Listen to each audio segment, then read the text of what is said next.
I read that on your return you managed to avoid staff college and took up a ground job, deciding where to place many of the RAF's pilots. Now, was that good luck, or was someone looking after you? Oh, it was a good job, actually. I'm not sure. Well, I do know how I got it. I got it because they desperately needed a guy in that job at Gloucester in postings with the right background.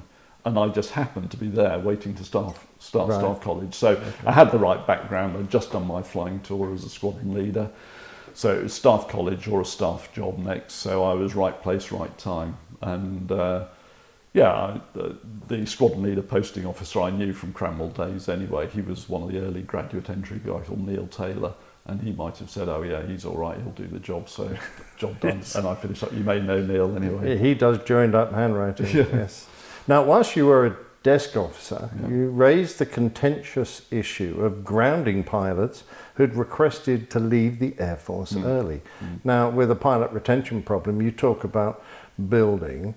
How did you justify this punitive action that prevented many pilots from moving to the civil world while still remaining current at flying? Interesting one. It wasn't my policy, obviously it was a department policy.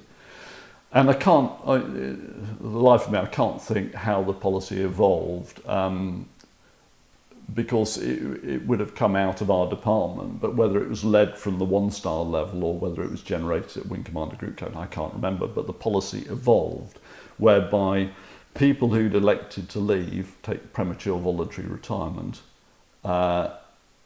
if we needed to fill a ground appointment, we would take those people rather than other people who were committed to their terms of service, which we in the department thought was perfectly fair, because if you are basically cancelling your contract with the Royal Air Force and saying, well, I know I'm supposed to serve till the age of 38 or 16 years service, which is the terms that most people were on at that point, but I've decided that I'm only 30 but I want to leave and go to the airlines, then you're reneging on your terms of service at that point.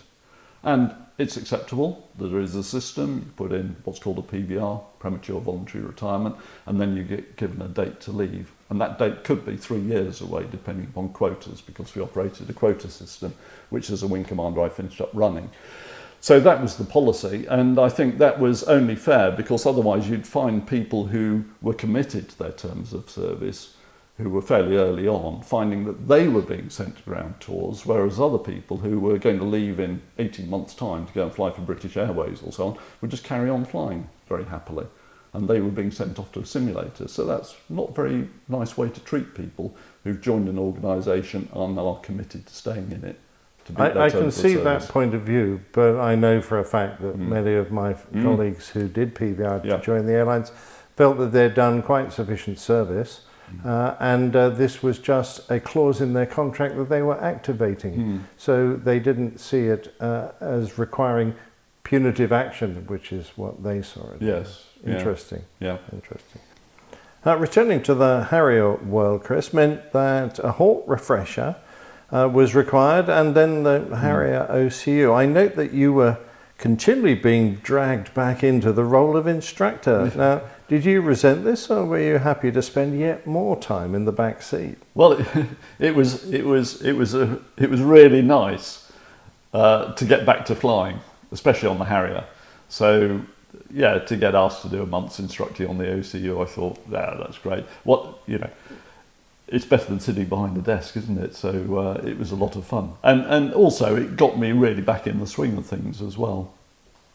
Now, it must have been very satisfying to become the officer commanding number 1 squadron, your first operational squadron, and of course a hugely historic squadron in the Royal Air Force. Did you enjoy your time in command? I certainly did. It was a great time to command the squadron. I'm sure every squadron commander would say that, but it's a very interesting period for two reasons. Well, to start with, it's very historic, and we had some very nice reunions, and it was lovely to meet people like Ned Crowley, who'd flown Hurricanes during the Second World War, coming back to visit the squadron and things like that, which is just wonderful.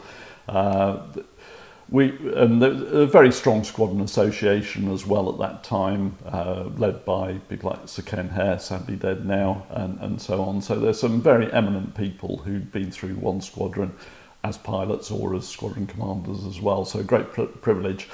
The time that I had the squadron, of course, the GR5 was in service by then, but we were awaiting the GR7, which would take us into night flying, as it did during my time commanding the squadron.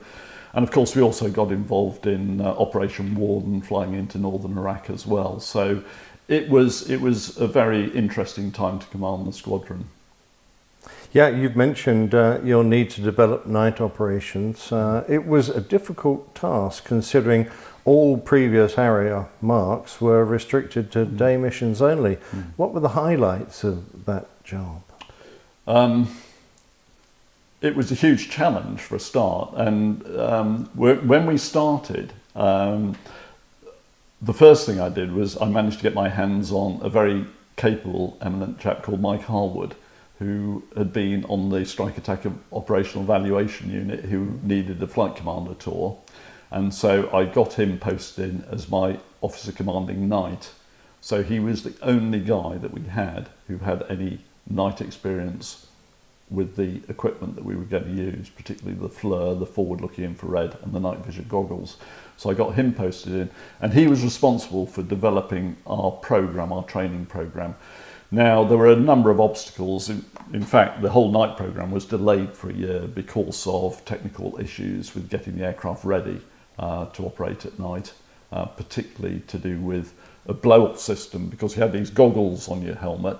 If you ejected, those goggles would come off and just finish up in your lap and probably break your legs and might do damage to your wedding tackle as well. So they had to devise a system whereby when you ejected, or if you ejected, these goggles would actually blow off away from your helmet so that they didn't interfere with the ejection sequence. So there was a delay getting that technology sorted out. And then there were further delays. So the whole thing was slid for a year. And even then, we finished up with only a few aircraft that were night capable for the first few months. So we then had to devise a system where we had an A team and a B team, and then the A team had priority and the B team were brought on more slowly, which was a source of frustration for them. But sorry, to get back to your question about what were the highlights were A, operating an amazing technology, so you could fly around at low level at night. That was just amazing.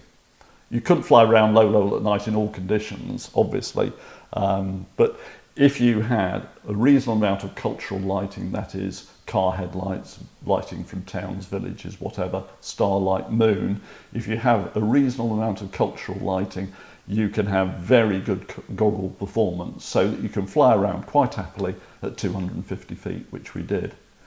If you don't have a lot of cultural lighting, then you may have good forward-looking infrared performance depending upon atmospheric conditions. So you could be, for instance, as we were later on, out in the Arizona desert with not much cultural lighting or virtually zero cultural lighting, but an incredibly good FLIR picture.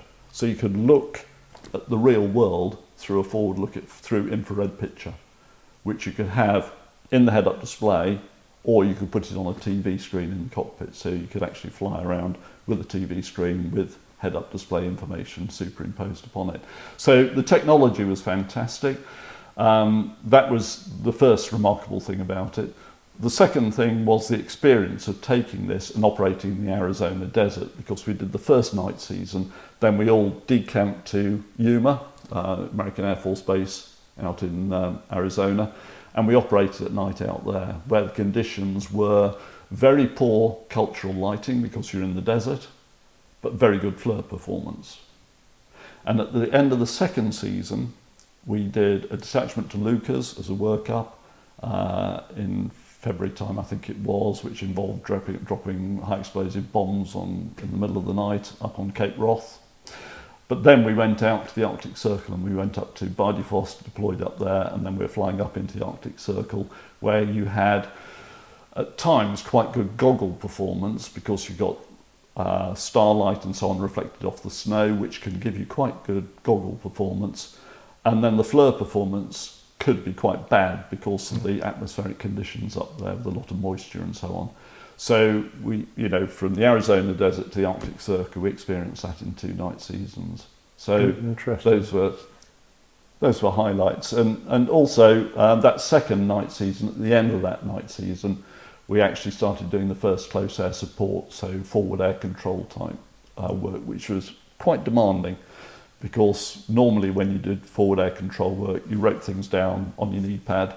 So you got a reference point for the target, you just jot it down, and then you could feed it into the kit in your own time. But of course you can't do that at night because you can't see in the cockpit properly. So we had to brief the forward air controller that you need to break it up, do it in small pieces, and then we just punch it into the head up. So you typing as the guy transmitted? Yeah, you just type it in. Interesting. Yeah. And I remember doing the first one, and I think I led the first one. I'm not sure. Jerry Humphreys, one of my flight commanders, was my number 2. So he's not only trying to punch it in, but he's also trying to formate on me. Not too close, I might add, but he's still trying to keep with me while he's doing all this as well. And then we'd swap round, and I'd have a go at doing number 2 as well. So it's all challenging stuff, but very memorable. Yeah. Now, did you develop the change in tactics as well, or were you just really bringing the kit to the front line? We were bringing the kit to the front line, but obviously when you talk about tactics, we would normally fly a wide battle formation of some sort. If we had 2 aircraft, we'd fly a wide battle 2+ miles apart, depending on visibility and terrain and all that sort of thing. And there's lots of reasons why we would do that. And if we had more than 2 aircraft, if we had 4 aircraft, then we'd fly a pair up front like that and a pair behind in what we called card formation. And you could do that sort of card with 6 or 8 aircraft, so you'd have a big train going through if you had a lot of weapons to put on the target. Now at night, you can't really fly around in a formation like that because of the limitations of seeing the other aircraft. So we tended to fly around in a swept formation. So that was the main thing tactically. And, you know, so we did finish up manoeuvring against a fighter threat at night towards the end of the second season. So we were using a swept formation to fly around. And so we weren't, the reason for flying abreast like that is the visual cover, whereas at night you're relying very much on the electronics. So if you need to manoeuvre, it doesn't really matter that somebody is swept back on you, you're going to manoeuvre, and you're not going to get into a close-in engagement.